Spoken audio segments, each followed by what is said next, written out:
Welcome to Recombination Nation. Today I am talking to Chuck Chan from Northern California, living up in a cloud forest, who is one of the most prolific amateur wide hybridizing plant breeders out there that I think that I've found in a long time. He regularly posts things onto Facebook, and little by little, he kept putting up photos of things that he'd crossed.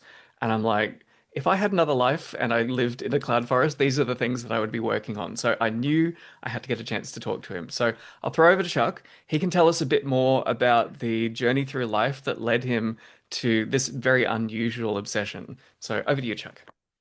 Okay, so I breed a bunch of plants and I collect a bunch of plants. So just let me know which one you want me to discuss Yeah, or well, we'll talk about them in detail in a minute, but like, how did you end up becoming a plant person on this level? I think there's a lot of collectors out there compared to the people who actually take it the hmm next step and start doing this really ambitious breeding work. So things generally, like a lot of commercial things don't generally grow good here.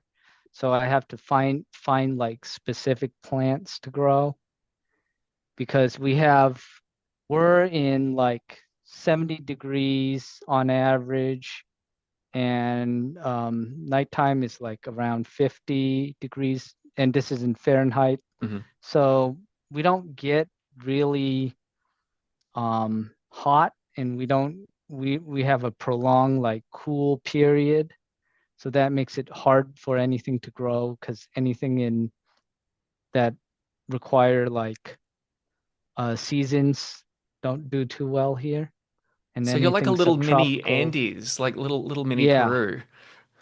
we're in like kind of Andes temperature. Yeah. So stuff from Mexico, like southern Mexico grow good mainly, and cloud forests, Colombia, South America, and near Himalayas before the snow area, India, like Darjeeling area grow well. So we're in a weird area. Mm. And when did you start getting into growing plants, and when did that transform into the more ambitious breeding? I've grown stuff in the yard for a bunch of years since I was a kid. And I just started selecting stuff because things tend to die off. A lot of things die off here or they're really slow. So I started breeding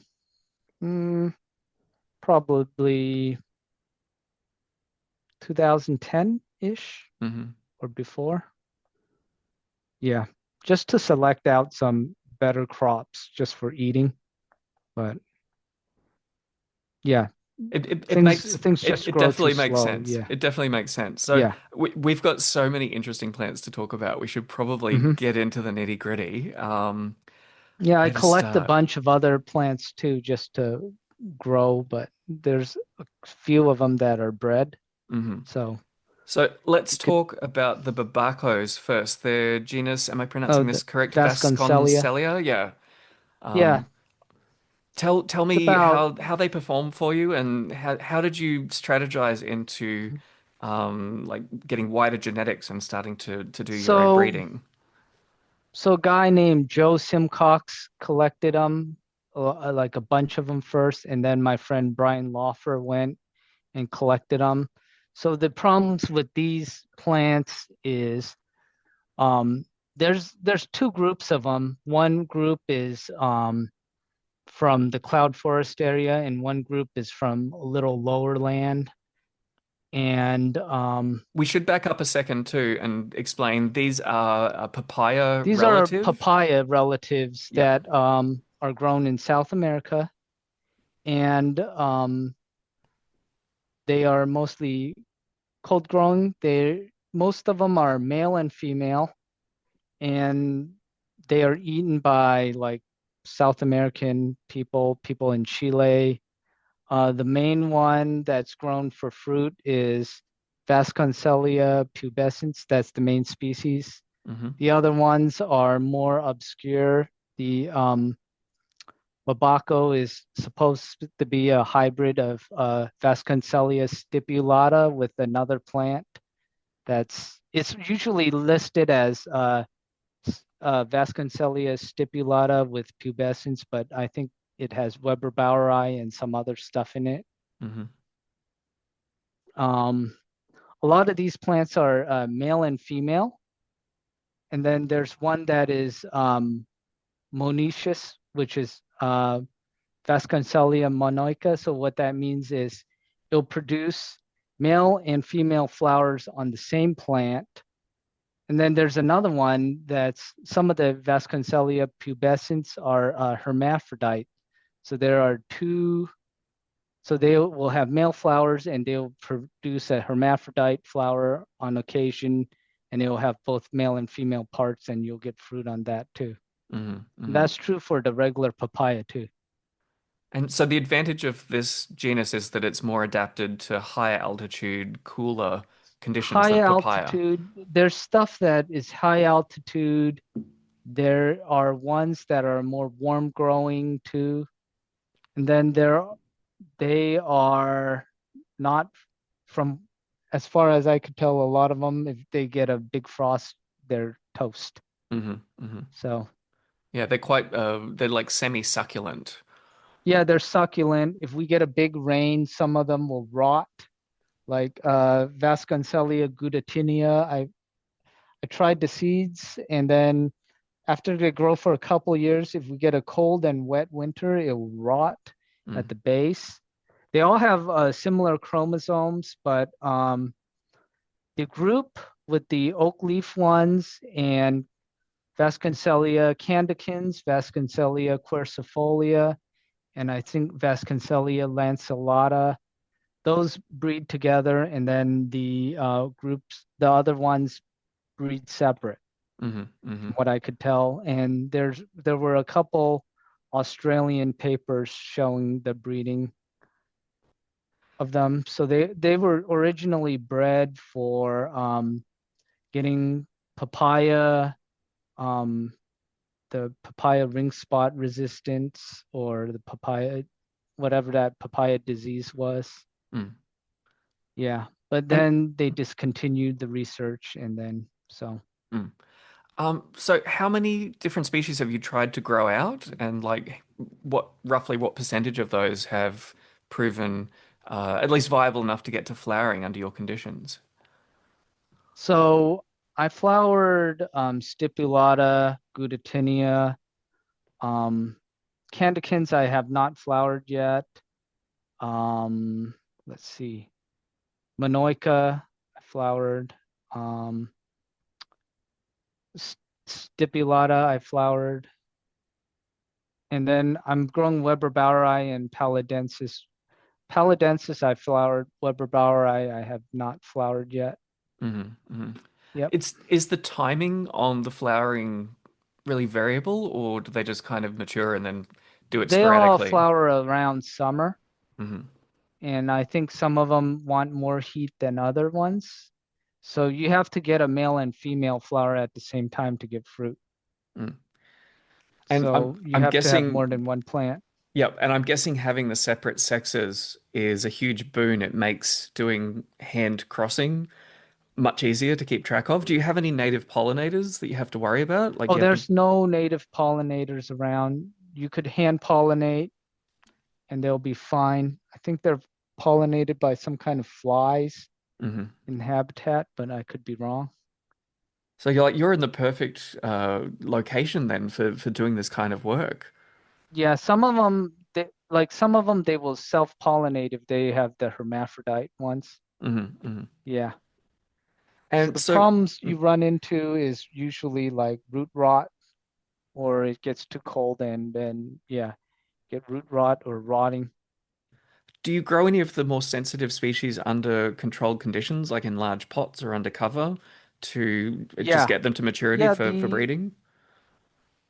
sometimes like paladensis or let's see, gudatinia I would grow in another area. And then I have like a couple of the pink flowering ones, I think is parvifolia, I have in greenhouses. And I haven't used them for breeding yet, but I'm thinking about doing that. Hmm. Now, how easily cross-compatible are the various species? Yeah, like I said before, there's two groups of them. Hmm. So a lot of them, if you cross between the two groups, you're going to get a very low take. I think the Australians tried to cross some, and I think it was 1 out of 25 pollinating Hmm. worked. And they also did tissue culture to recover the embryo, which Hmm. I'm not going to do. So, Yeah, it's a big setup if you want to do all of that yep, tissue culture. yep. If you can And you avoid it, don't know do. how much, with that wide variability, you don't know how much things come out sterile too. So, Is the Babaco a sterile hybrid between those two groups originally? Is that why it's... Babaco does not have male flowers. It will have female flowers. I recently did some crossing with that. I Ah. crossed it back to stipulata, and I've gotten like for one big Babaco fruit, you're averaging about 3 seeds or so. So Hmm. I did a multiple last time, and then the progeny came out majority male, and then I got one or two females. Interesting. But the issue with the small plants from the Babaco is that rodents will like chewing on them when they're Hmm. small. Mm. And then in the winter, they will try to chew the tops too. Ah, okay. So you do have one thing counting against you in your current situation. Yep. Hmm. Other than the rot from the rain, yeah, Mm. rodents. So, based on the traits that you've seen in all of the different Hmm. species and forms that you've brought together, do you Hmm. have any particular ambitions for where this breeding program will ultimately end up? So I'm mainly going for nice flowers and decent tasting fruit. So there's the fruit is pretty variable because the pubescence one, what they do is they can it usually. They cook it up in syrup and stuff. So it tastes like canned apricots. And then the a lot of people eat the placenta out of most of them. So the babaco is popular for the placenta usually, not But the by that you mean the central mass of like yeah, the supportive central tissue. mass. Yeah. Yep. Yeah. So I'm guessing it And being sterile is an advantage there because you normally don't have any seeds in the cavity. You can just eat that kind yep, of soft yep, tissue. that's what they do. And Interesting. the problem with that one is it's low acid and it smells really good, Hmm. but it's really low acid. The paladensis one is very seedy, but it tastes like canned mandarins. Hmm. And then the Babaca one, it's very aromatic, but it doesn't have that much taste. But I've bred it to stipula. Stipula is really popular for the aromatics. It's And then I think quercifolia is the papaya with the most bricks hmm. if you're going for sweetness.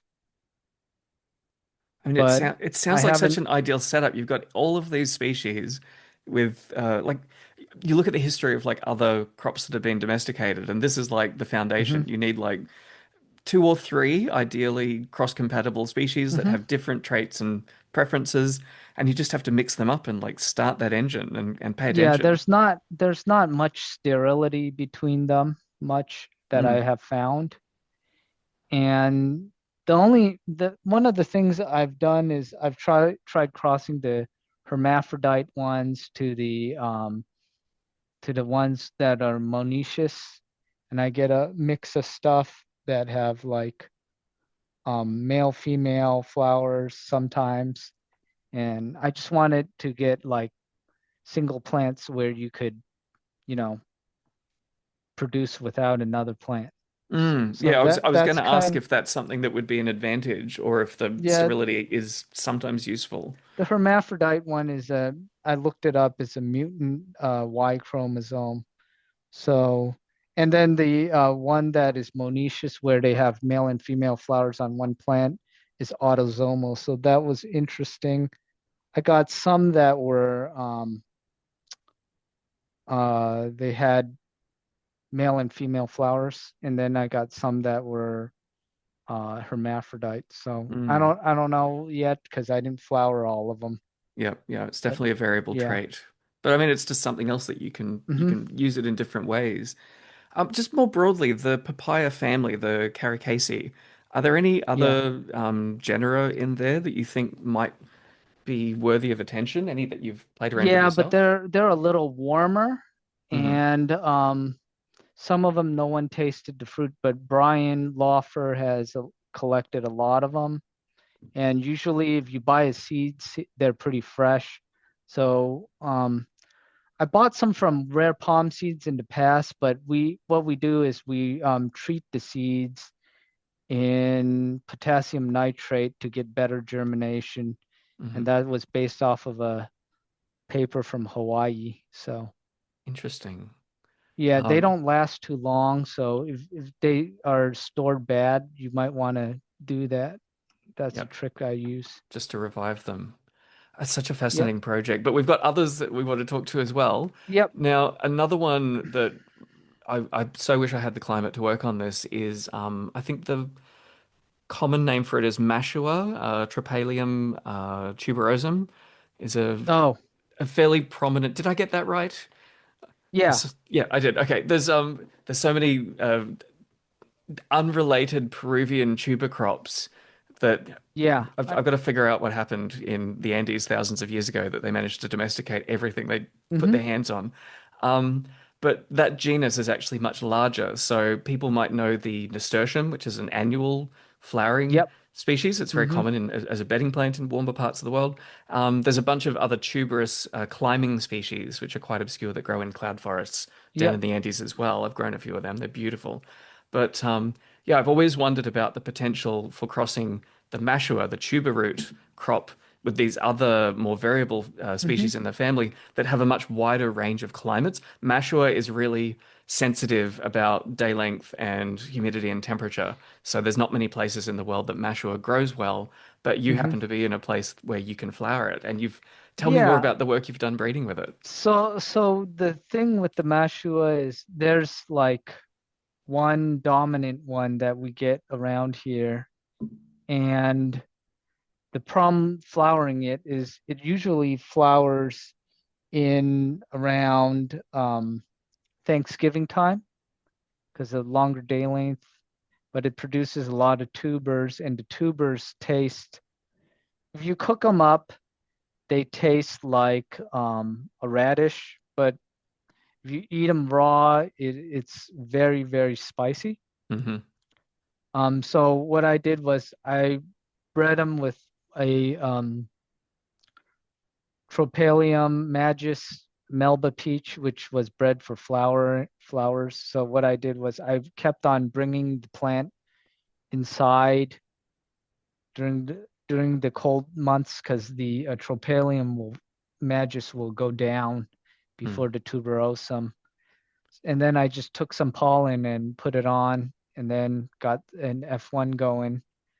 F1 was, you got a couple long plants, which I got rid of, but the stem sometimes turned a little thick. So it was we didn't get any tubers yet. And Hmm. I haven't got any tubers for a while, but I did get like, so to validate, I got across, I looked at the flowers. You could see they were kind of thin because it's tubular. Mm. And then I also looked at the colors because the Melba Peach is very light, and I got other colors in there. Mm. But Did you have any trouble doing a controlled cross? They're quite large flowers, but sometimes they I can didn't be have tricky trouble things. doing the cross because the parts are really easily defined. Hmm. But I'm having trouble getting more pollen off of the other plants because they flower at different times. Yeah, I Even the F1, I'm having trouble getting pollen from the Mashua because it, some of the plants don't flower, so I threw them out, and then I mhm. kept the ones that did. But they're like, they look like the nasturtium, but they are getting a bunch of the cab cabbage moth caterpillars and some aphids now. Hmm. I don't know how, but a lot of the wild nasturtiums around, they don't get aphids, but apparently these ones do, and I can't figure out why. And you might have experienced the same thing as me, that year to year, the flowering times of different plants moves around quite a lot. So some years they'll overlap nicely and you can do cross-pollinations, and other times they're just not on the same program. Did you have that experience as well, that it can take a few years Oh yeah, to get but lucky? oh yeah, I had that problems for a while, but that's why I brought it indoors Hmm. because it goes dormant if we get a like chill or hail, completely destroys all the stuff, and if you have seeds, then you could go on and try to grow it up again. Mm. And then like I've grown the same thing out for like probably like 3 years because I wasn't able to get pollen or I was busy. Hmm. Oh, is So that like I just vegetatively that you've kept propagating them? yeah. Yeah, yeah. Oh, I didn't propagate it vegetatively. I propagated from seed. Oh, okay. So the But F1 is self-pollinated for a few yeah, years. and I didn't get any tubers on it for F2 or F3. Yeah, I'm not surprised by that. Do you suspect you might need to back cross that Yeah, that's hybrid what I'm to the planning. Mashua? Yep. Yeah. Yeah, and I think I'd done it. I done it, but I lost the seeds didn't came out or it got eaten or something. Mm, But I'm gonna try doing it again. I have a new batch of it, and I've just been screening some of the seeds because when it gets colder, for some reason the hybrids get eaten a lot by mm. insects. So I don't know. I'm just gonna cross it back and see what I get. Now, do you know about there's various female line inherited self-incompatibility mechanisms. So, like if you used a female Mashua plant for the first Oh, cross, there's no issues with that in okay, these. okay, yeah, that It's could be a not too problem. wide. Yep. Yeah, yeah, just worth considering. Like if you had a second So Mashua so there, strain, that would so I've be ran like, into that problem with other plants, but what you could do is you could uh, put the pollen in microwave for 30 seconds and then mhm. apply it on Yep. after Yep. that. Yep. That's a Yep. There's trick. so many And kill then tricks like that. other people put it in like cement and stuff for cactus people, Hmm. and they've gotten over that barrier that way. Mm. Yeah, I love that those kind of Yep. little tricks that anyone in a backyard Hmm. or a greenhouse can do without a huge lab. I'm glad that Hmm. information's spreading. Have you thought about including any of the other tuberous vining species of Tropalium in the program? Yes, I am currently trying to get a species from Chile that is short and possibly have tubers and putting it in so it's more robust. Mm. I'm very Yeah, glad to hear somebody's working on this kind of stuff because you'd never find it in a lab these days. It's it's too too weird. uncertain, too weird. It's not going to look sexy on a grant application. Oh yeah. Mm. Uh, was there anything else with the tropalium, or should we move on to talking about your experience with kale? Oh yeah, you could move to the kale. Okay, let's talk about kale. So, we talked about this a little bit before, and I think this is a really good example of a skill that you have that you don't Hmm. stick with something beyond the point where it becomes ridiculous, where it's obviously not Hmm. working. And I think a lot of people who start out gardening, it's kind of like a Mother Teresa vibe. Like you want everything to thrive and you want to rescue the half dead plants from the throw out table at the Yep. nursery and do mouth to Hmm. mouth resuscitation and get them back to life. But if you're a proper gardener, you very quickly get past that and you reach a point where you're like, this thing sucks. I'm gonna like set fire to it or feed it to the goats Hmm. in my case. So, what was your Yep. journey like with kale under your? So for the kale, I grew kale a couple times in the yard. I decided to cross it because I grew the I crossed the Chinese kale, which is the Kailan one, Mhm. to the lacinato. So I was trying to get like a good tasting lacinato with the mottled leaf, wide leaf. Mhm. And I did it for around 6 generations. So what I do is I plant the seeds out And then for the F1, I took out everything that I didn't like. And then I just grew to F2, took out everything I didn't like. So everything got thrown away Hmm. or eaten. And then everything I liked, I kept the seeds for. I got a bunch of them with that you know how the lacinato has that patching pattern, Yeah, the kind of bubbling in the leaf. the bubbling. Yeah, I got Yeah. it on some of the kale. Oh, And then wow. I grew it for like 6 generations and I get insects. We had some dry season where because California we had those fires Hmm. and I got a lot of the smoke and that killed a bunch of stuff and it was too dry for some of the kale. So was like, all right, I'm getting too much insects and stuff on these. They don't grow that great, but the kale generally doesn't grow too great for us. Hmm.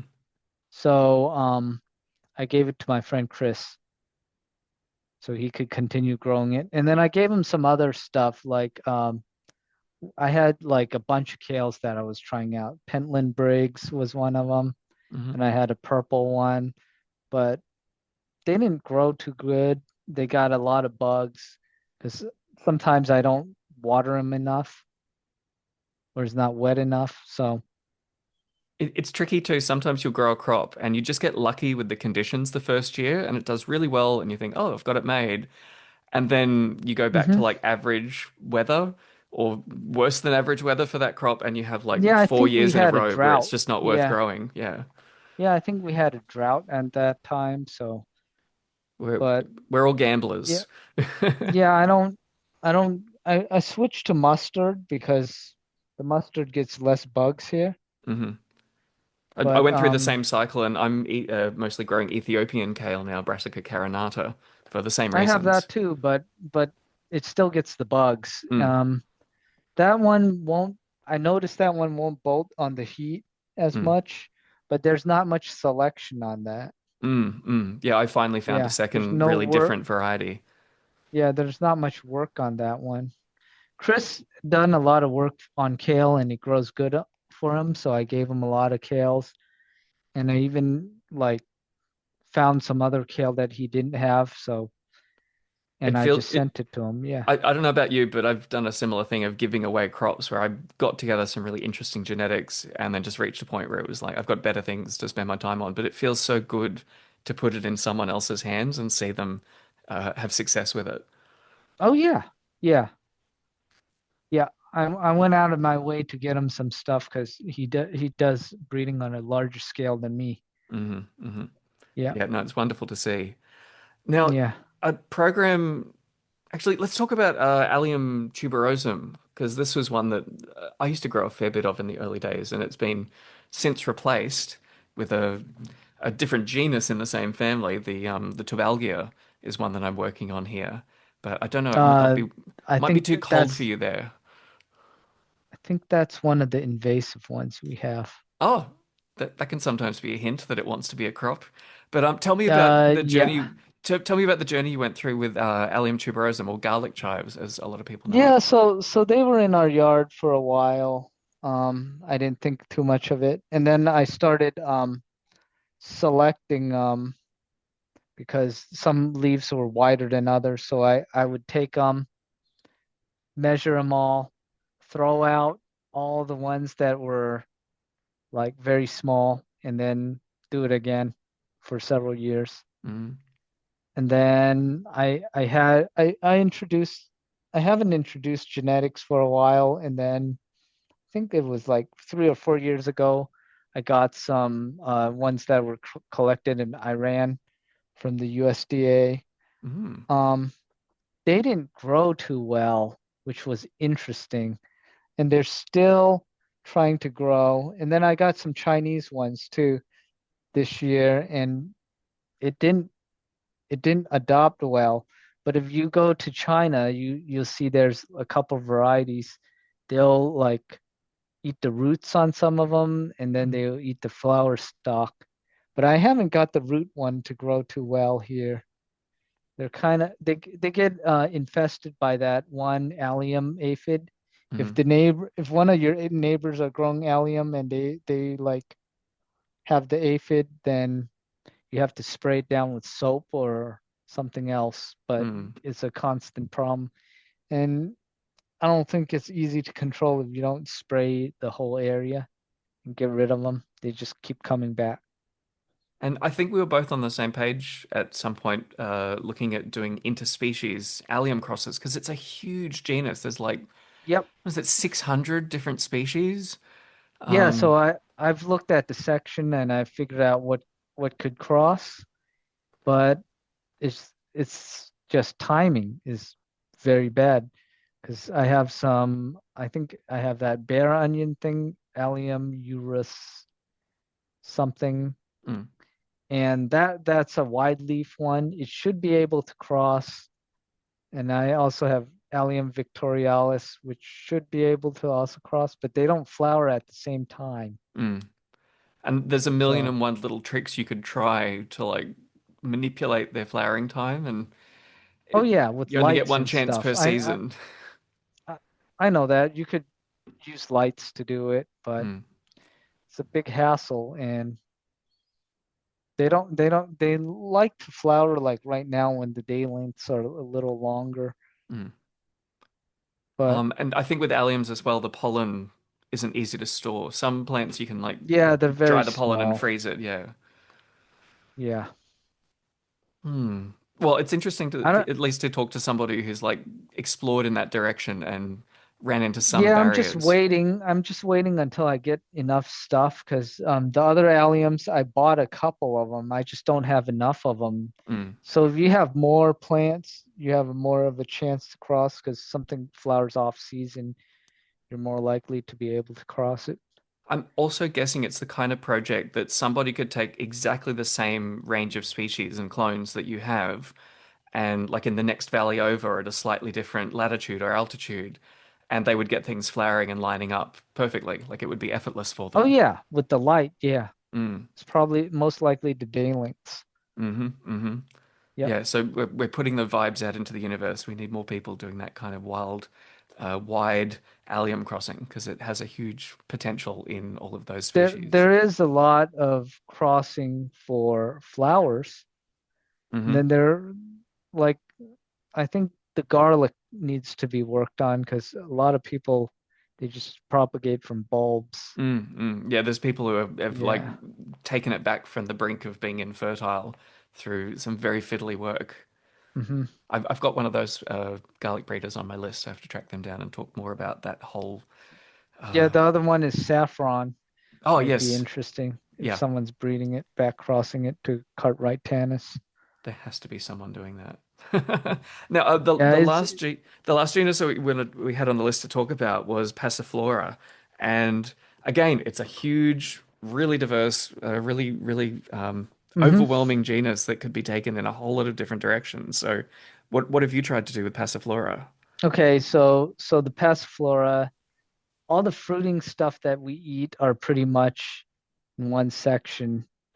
And except for the Fotia one, I've pretty much tried crossing. I work with most of the banana shaped ones, which is supersection taxonia. Hmm. So they're cloud forests. They have like large tubular flowers, and I've been crossing most of them. I got Melissima from the work from my stuff is off of other people's stuff. So I Hmm. got Melissima from a guy named Axel Cradle who was in Santa Cruz. He collected a bunch of passifloras on his property and he tasted them, and I collected some from his house. And then I crossed it with some Tarminiana, and then I also done crossing with Antiochiensis, but with some of the passifloras in the same supersection that I'm working with, even in the taxonia section, there are some breeding barriers which uh, we get deformed flowers. Hmm. And there's a natural hybrid called X rosea and is a pinnistipula with Melissima. I've recreated the natural hybrid both ways to figure out which way is the wild one. Hmm. And it uses pinnistipula in the as the female parent, and that's on the Passiflora Journal online. You can Hmm. see both of the crosses and the results. Interesting. But it's it's really weird, some of the hybrids. But the taxonias also cross with the regular stuff, but not many people have done it, and there's not many crosses that way. And a lot of them are you have a sterility problem where you when you get the seeds, this you get seeds, but the insides have no endosperm. Hmm. That's one of the problems. And then I've seen stuff just don't germinate or they are very erratic. You get one or two seeds. Are they a bit of a like they're a fairly large vining plant? Does that present extra challenges in like the logistics of managing a breeding program? Um, you just plant a bunch of them and then just let them run up a trellis. Yeah. Hmm. I But guess the if they dominate in that kind of competition and produce a fruit that's yeah, the main noteworthy. issue is a lot of them have root fungus problems Hmm. that they don't have in the habitat. I think we're either too wet or too dry. But a lot of these species are not in cultivation, and I've got some wild collected stuff, but not all the wild collected stuff grows good. So I've tried them in different climates, and some are better than others. Like some of them are grown in greenhouses and they grow better. And then when I test them outside, they don't do good. Now, this is a general question, and wild collected seed. Um, tell me if you agree with this. When you first put it into cultivation, it often I don't know. It's almost like a wild animal that you've tried to put in a cage, and it just it has a really hard time adapting to those changes. Whereas the exact same species coming from a line that's been in cultivation for a couple of generations can be so dramatically changed by that change of experience. And do you suspect that there's more going on than just changes in the genes, that there's something else that, like the I think it epigenetics or the depends on what microbiome, or something is changing in the plants that isn't well understood? I think it depends on what which species, because I got like stuff that will be shrunk or dwarfed. I've seen stuff that are dwarfed from wild collections Hmm. grown in cultivation. There, some of the seedlings are dwarfed, some of them die, some of them don't like the soil. But yeah, you see a lot of the wild stuff doesn't adapt as good, especially in orchids. But Mm. But like when it does yeah, adapt, it's like a switch they grow a flips lot in it. better. Yeah. Yeah, once they've gone through a couple of generations, and yeah, I don't know. My But suspicion it is that really it isn't all depends on the genetic. species. It Yeah, really yeah, depends on what you're looking at. yeah. Some of them would Yeah. just rather die than be in somebody's garden. Oh yeah. Um, oh, and do you have any particular goals that you're aiming for with the Passiflora? Oh, I need to get them more robust. They're not like if I give it to my friend in across the bay, they're not going to be able to grow it because it's in too hot temperatures and it suffers. Hmm. Hmm. Yeah. And it tastes so far I'm trying to get rid of the astringency in the seeds. So when you chew down on the seeds for the banana ones, there's a big astringency. Hmm. And they don't have like the um taste of the commercial one, which was a lot more aromatic, but these ones are have like a good amount of juice and they have a really soft shell though. That's another issue. Do you think there's any potential for incorporating the North American, the Maypop Passiflora The into Maypop, these breeding programs? it is a very it's not impossible, but there are genetically pretty far apart. Hmm. They have the same chromosomes, but you're gonna get like deformed flowers.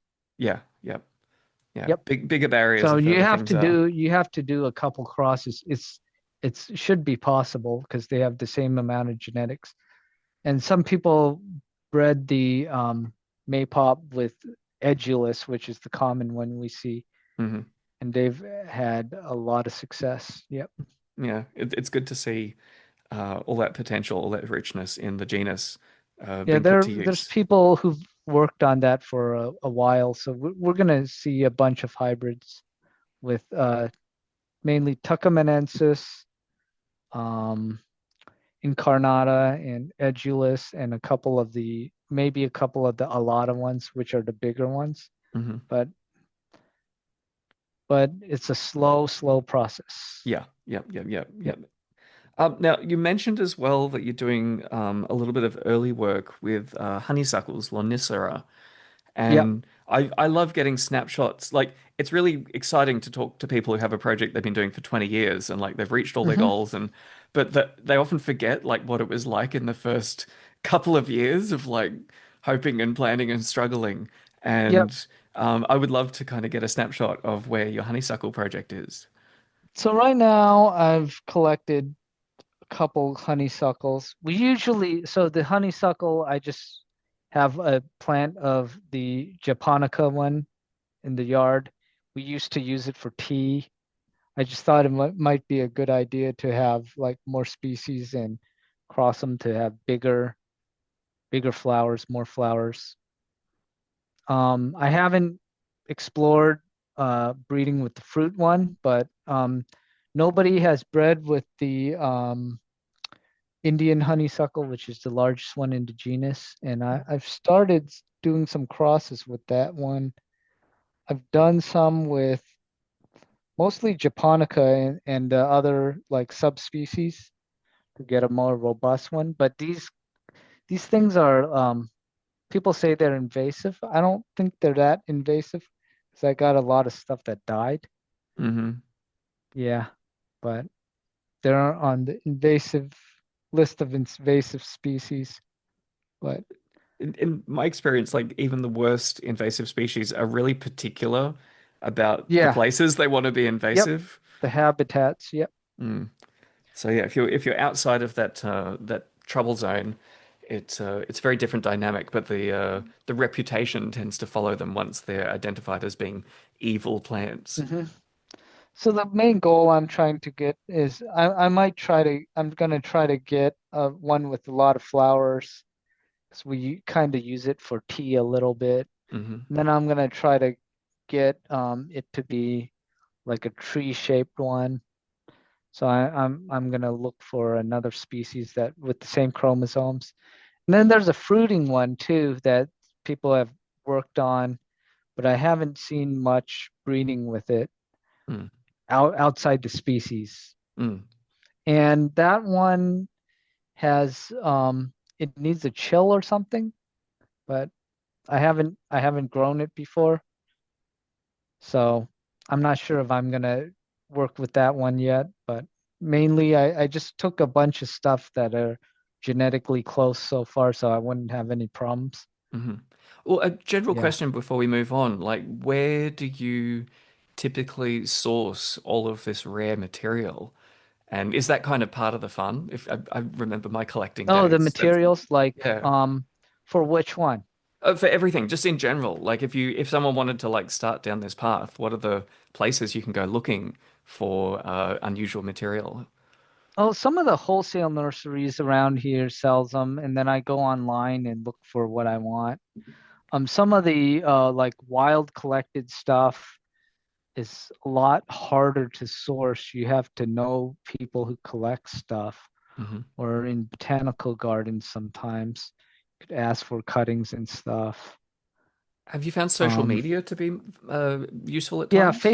Facebook is useful for certain things, but you have to know where you have to be pretty particular in what you're looking for. Mm.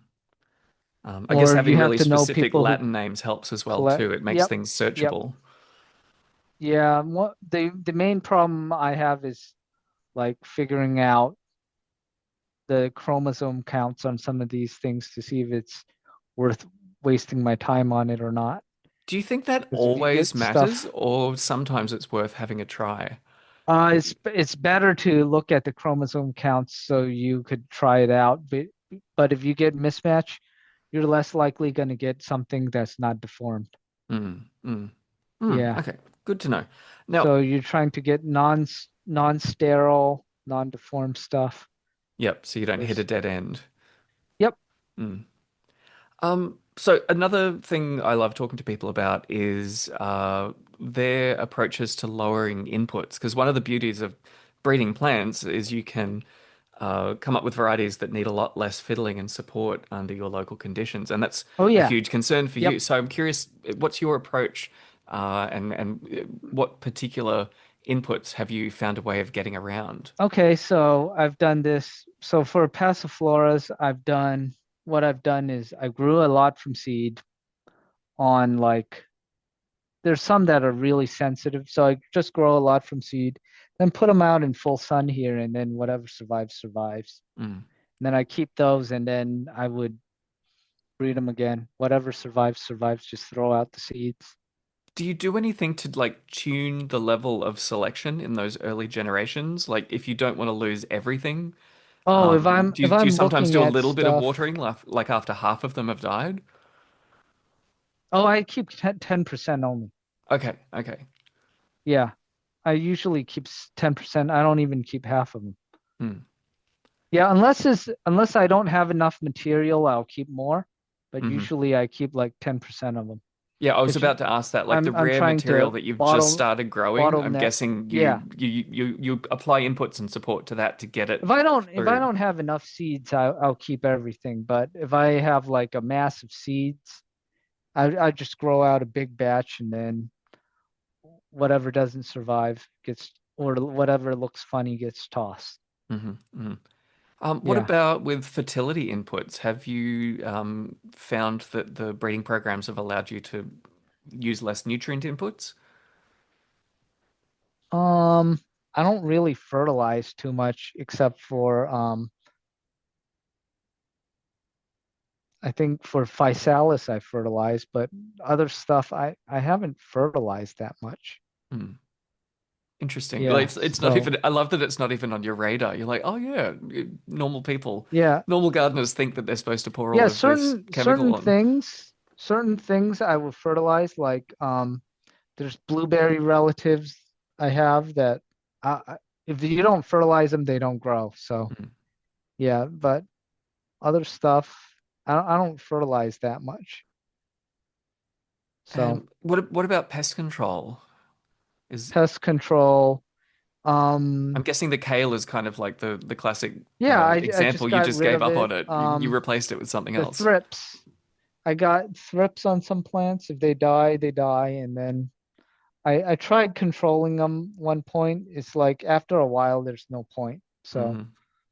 yeah, if they don't go away after one or two times, I just got get rid of the plant or grow something else.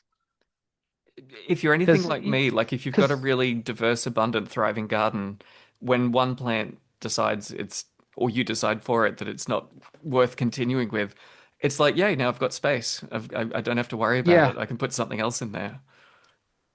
yeah, because if you get like some insects that you have to deal with all the time, and you can't control what the neighbors do, you know? Hmm. And if you get rid of it in your yard, the neighbor probably is harboring it and they don't care and they're not going to control it, then yeah, it's better to get rid of it. Mm.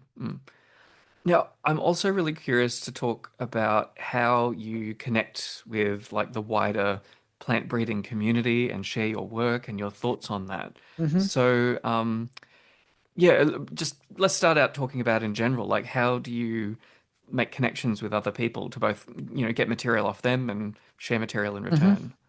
What's your So strategy? I've gone to like I I've pretty much refined it. So I talk to certain people to get materials and stuff, or I actively look for stuff or go to certain like the wholesale nurseries. But you if you go online or connect with people online, they usually are up for trades and stuff. So Mm. that's really useful. I've gone to some of those like rare fruit grower groups and stuff, but like if you share material, they just take it and they don't give you updates on how it performs. So you have to be sure you know who you're giving it to. People are interested, they will let you know, but if they just want the plan and they won't give you much feedback. So Mm, mm. Yeah, you mentioned when we were chatting before we recorded that you did mhm. a big tree tomato Yeah, we did breeding a and lot propagation. with the tree tomato. We just grew a lot from seed from good ones, and then we gave them out, and we were like, okay, report back on how they taste or bring some fruit so we could compare. And we got very few responses to that. So It's very easy yeah, to we it's like also did that with it's like screaming in the void. Like if you go on yeah, we Facebook also and just did put a that with post up. fajoas too, which Mm, was like we grew out a bunch of, Mark Alberts who bred the fajoas in California. So we hmm took some of the top stuff from his seeds, his plants like Albert Supreme, Albert's Pride and stuff, grew out a big batch of like 400 seeds. And then we sold them out and said, if you taste them, if you got anything good, let us know. Yeah, and we didn't get any response, which mm. was kind of disappointing, but I mean, it's the that's okay. irony of today. Like we all are like plugged in 24/7 to communication channels, but it can be really hard to organize that kind of a project. Hmm. I've run into similar issues, and particularly I agree if you just give material away, broadcast it, Hmm. it's usually just going to disappear and never turn up again. Yeah, but if you're giving it to someone you know who grows stuff, they'll let you Mm, know. mm. Yeah. Well, I get the impression from you that you've learned to be very selective about who Yeah. you develop close ties with. Hmm.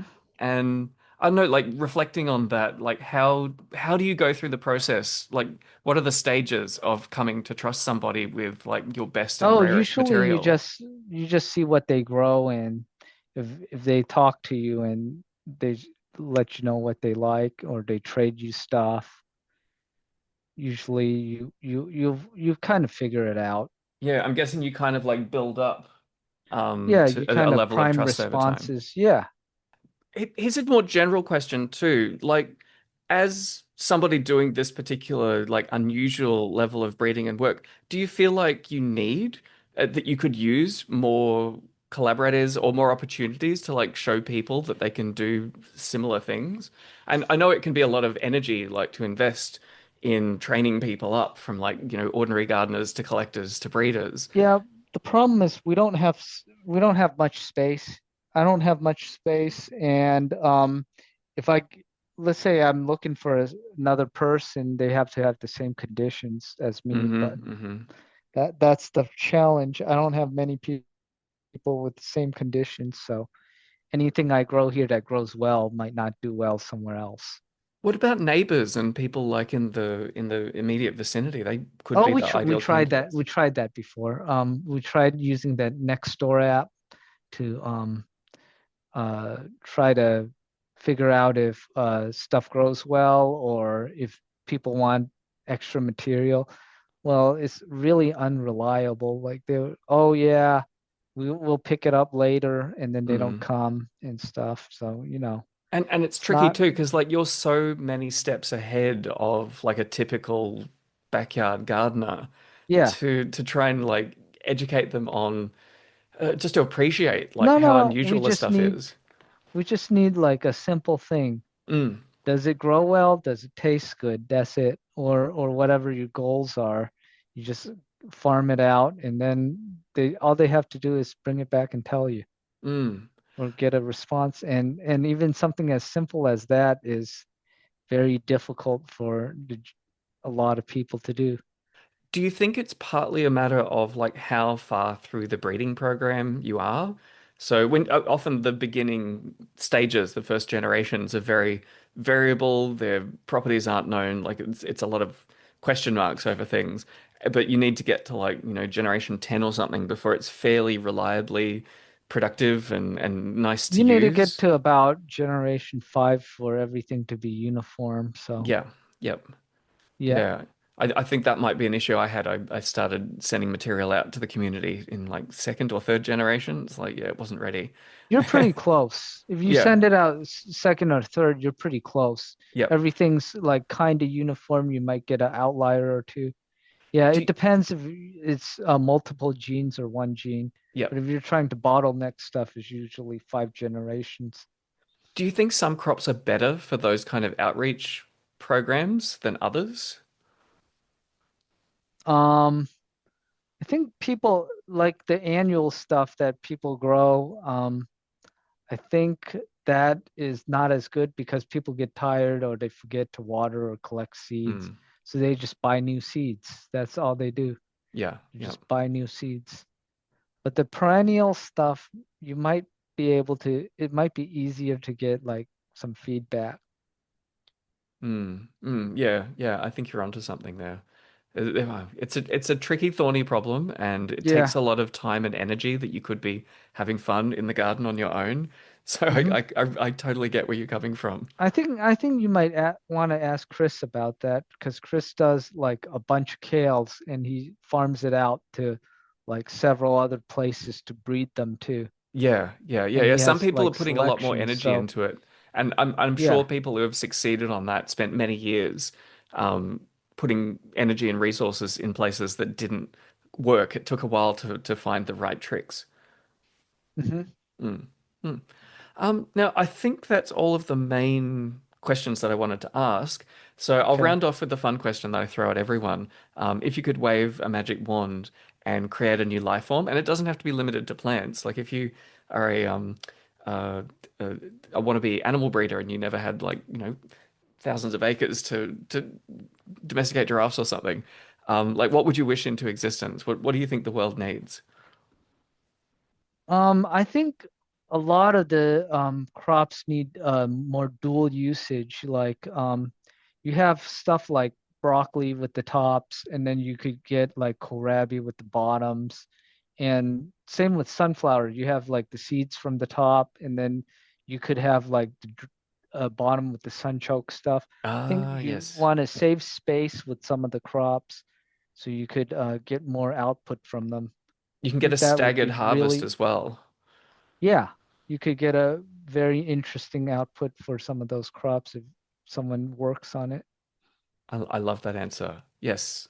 Okay. Yeah. Well, uh, oh, and you don't have much of a like. You're not selling a book or a course or anything. But if Oh people no, want to follow up with you, they might be living in the US in a similar climate and want to talk about the stuff that you're working on. What's I'm the on the best way for them Facebook. to find you? There you go, I'm Facebook. on the So, Facebook. Yeah. yeah, I'll put the links in the show notes so people can find hmm you and see you take all sorts of amazing photos along the way too of the plants that you've been working on. So that's what caught Oh my yeah. eye. And yeah, I'm very grateful you took the time to put those things hmm up because otherwise I never would have known about you. Yep. So yeah, Chuck, thank you very much for taking hmm some time to come and talk to us. And Yep. I hope it's been interesting and thank you. hmm Well, if you want to talk again, just do a schedule or something. Yeah, yeah, no, that's good. That's good. Yep. Okay, thank you. Yeah. All right. I'll see you. Sign up to my Substack, Recombination Nation, for free weekly articles. A paid subscription unlocks the archive and supports this show, which I otherwise produce for free. Next week, I interview Malcolm Collins from Based Camp. He's self described as digital Amish, pronatalist. He's a techno utopian, but he's also deeply concerned by cultural decay and demographic collapse. So, yeah, join in for a really interesting conversation.